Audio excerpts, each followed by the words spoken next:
To see you all, so I'm going to turn on the lights. You ready?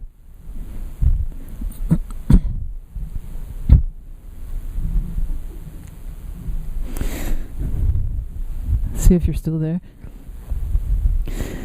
Oh, good morning, everyone. Good morning. How are you? Good. Missed you last week. And I heard that Kat had a birthday and she started celebrating on Saturday, so I thought, oh, Sunday is going to be a party.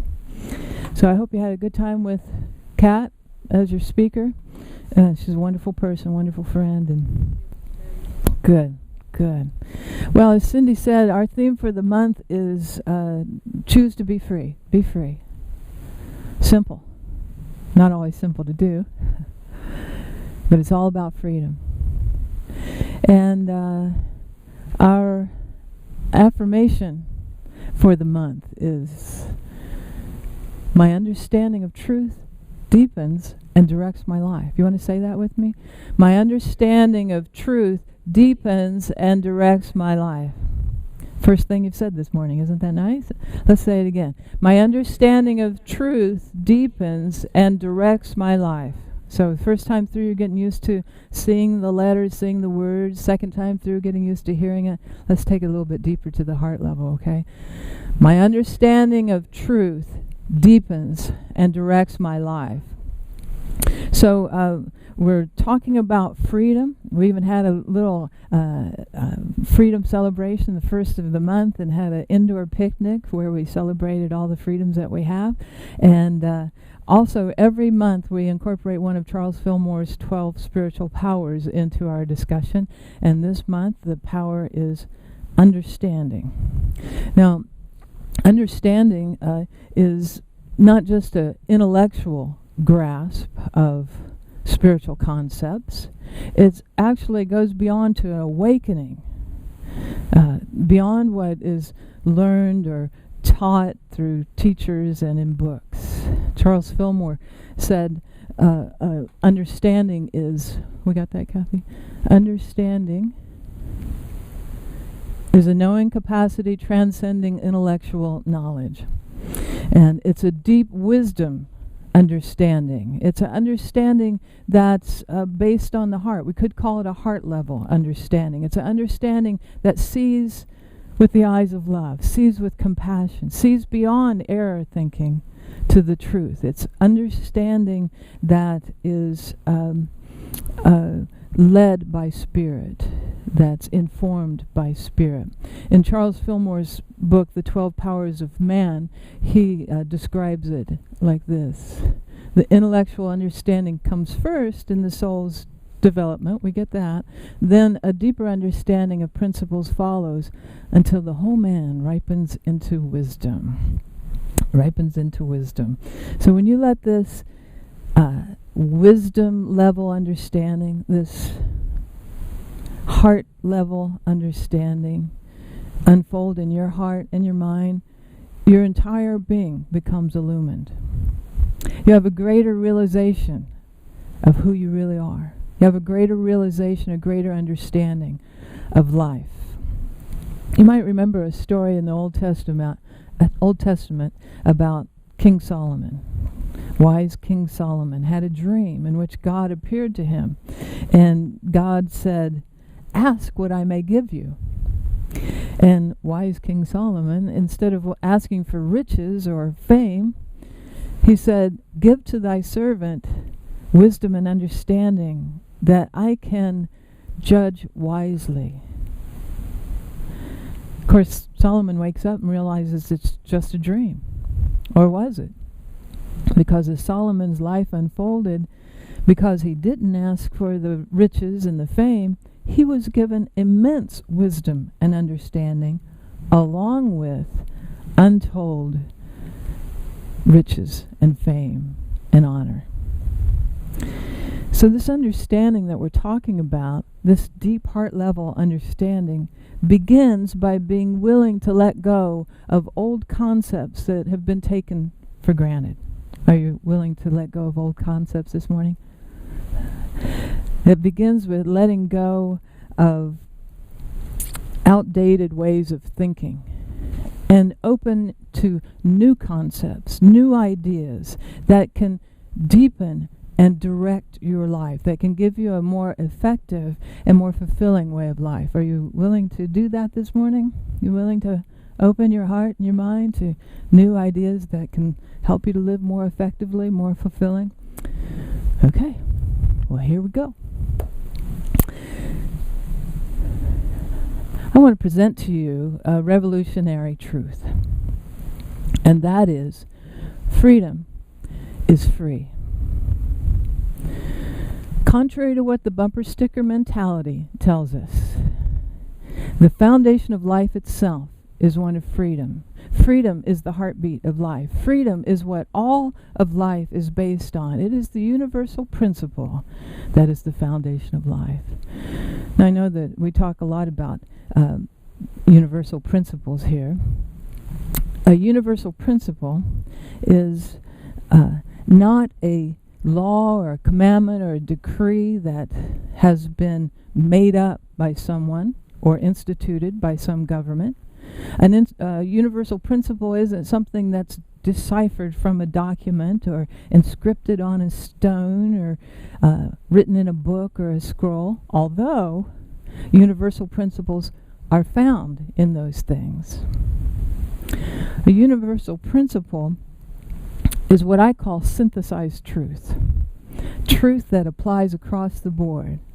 Truth that can be substantiated by many different disciplines, whether it's philosophy or religions or sciences. It's a truth that can be attested to by many different groups of people, different societies, different cultures, all around the board. A synthesized truth that applies across the board, across borders, across boundaries, across time, and even across space. We talk a lot about universal principles here at Unity. In fact, Carol Ann's teaching a class about the 5 principles. We've got a poster of the 5 basic principles of Unity right up here on the board. We talk about the principle of oneness, for example. We talk about the law of circulation a lot, the law of cause and effect, the law of attraction.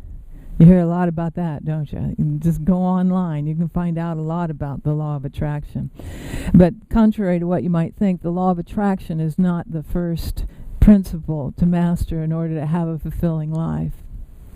No. The principle to really embody, to master, that will change your life once you really know it and embody it and master it and employ it, express it in your life. The principle that will change your life, and I'm going to boldly say change the world, is the principle of freedom. It's all about freedom. Freedom is the basic universal principle on which all of life is founded upon. It's really very simple. As the Chinese philosopher Confucius said, life is really very simple, but we insist on making it complicated. Then 500 years later, the master teacher Jesus said, you shall know the truth, and the truth will set you free. Life is all about freedom. Just look around you. Just look at the universe around you, and you will see the free-flowing dance of creation going on. Here's an image of, it's called the Eagle Nebula, and this is called the Pillars of Creation. Pillars of interstellar gas and dust, where stars are being born. And we're seeing an active, dynamic process of stars being born and also stars fading away. The pillars of creation are 7,000 light years away. Isn't that amazing? This next image is, this is where asteroids and comets and planets are born. Right in the middle is a star. It's called HL Tau or HL Tauri. It's a 1,000,000-year-old star. And then around it, all the gas and the dust that's swirling around it, it's going to start to come together, and that's how planets and asteroids and comets are formed. This is 450 light years away from us. And the next image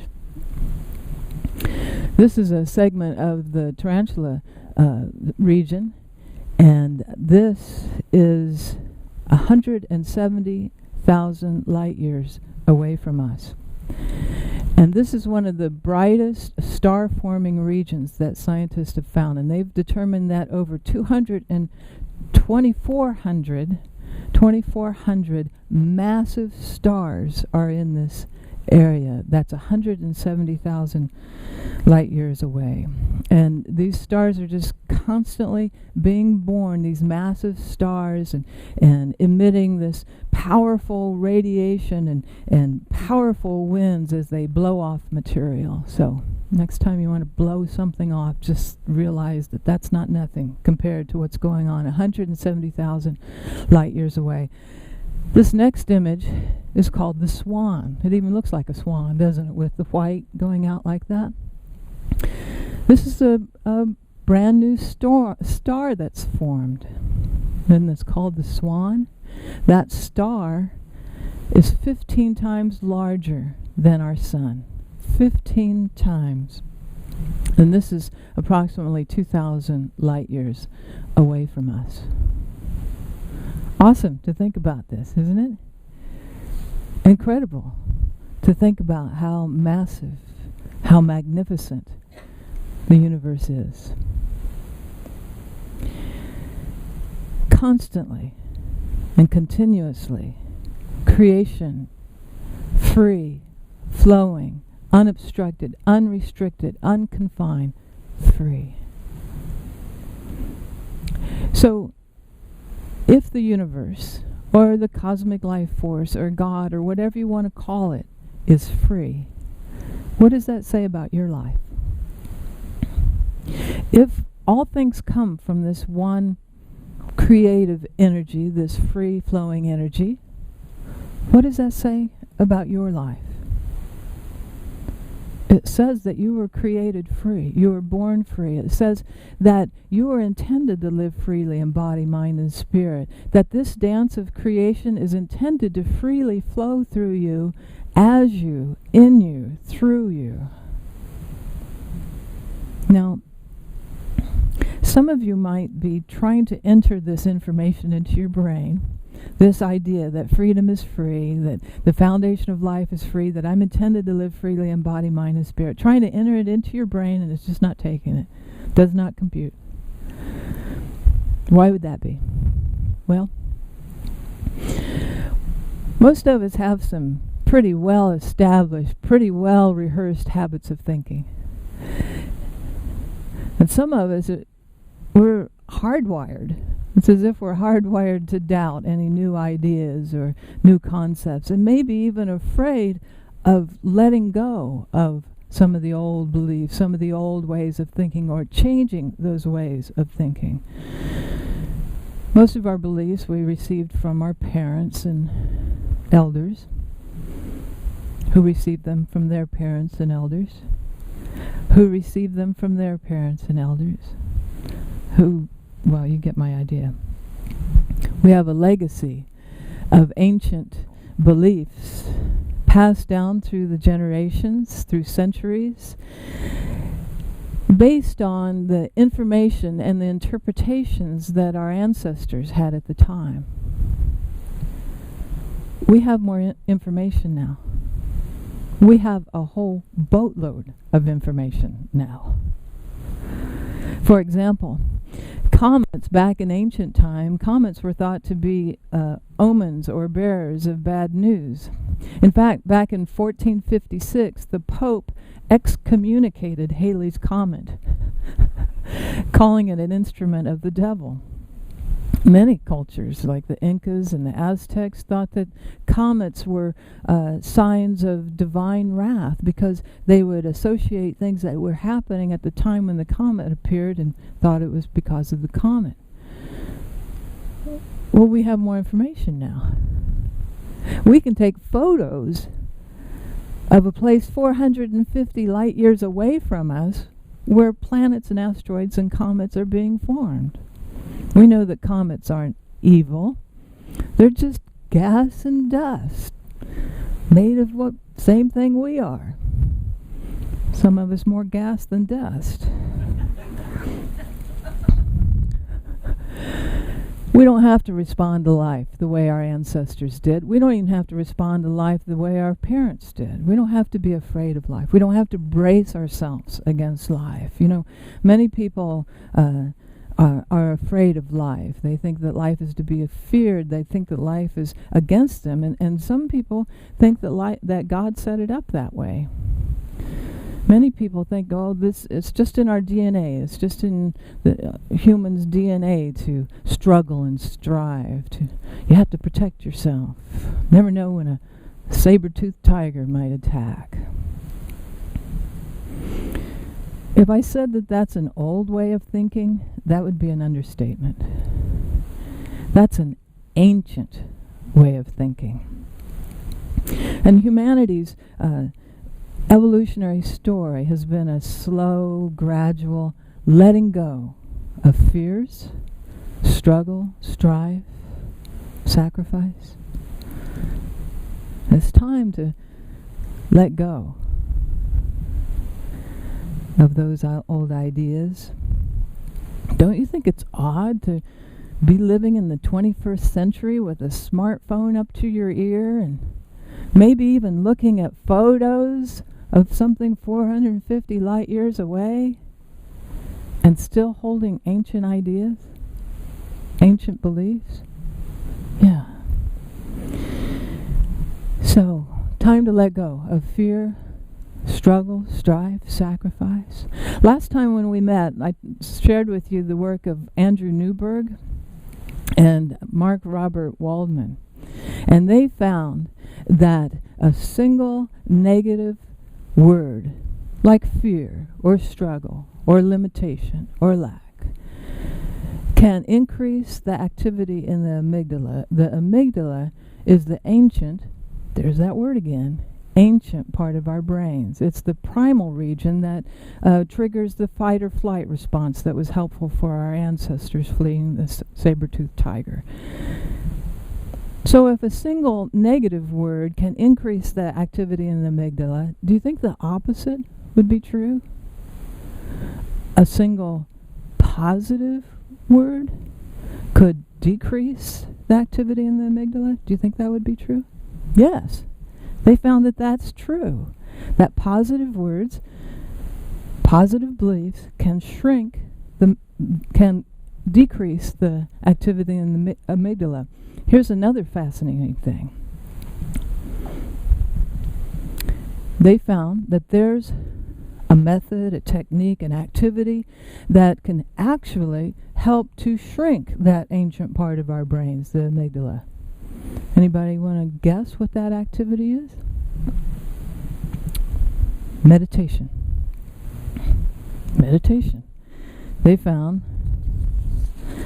after an 8-week course of mindfulness practice, the amygdala appears to shrink. And as the amygdala, the ancient part of the brain, the fear center of our brain shrinks, here's another remarkable thing. The prefrontal cortex, that's the newer part of the brain. That's the brain that's part of the brain that's responsible for higher order type activities like compassion and empathy and love, awareness, concentration, decision making, wise decision making, good judgment. As the amygdala shrinks, the prefrontal cortex begins to shrink, to strengthen and thicken. Here's another remarkable thing I want to share with you. Charles Fillmore's 12 spiritual powers. Each one of those has a location in the body. Take a guess where the power of wisdom is found. In the front of the brain, right where the prefrontal cortex is. Isn't that remarkable? So this morning, we've talked about some new ideas, some new concepts, some new information that can help us to break free of fear-based beliefs. And we've received validation of a technique that we're all familiar with, and some of us have incorporated into our daily spiritual practice. A technique that can help us to free ourselves from the shackles of limiting beliefs and negative thought patterns, and can help us to step into freedom consciousness. So, are you ready to claim the truth that you were created free? You are born free. Are you ready to live in the spiritual truth of freedom? Are you ready to step into freedom consciousness? Do I hear a yes? Feel that. Know it. Understand it. Embody it. Embody the truth that there is only the law of freedom at work in your life, governing your life, right here, right now. And so it is.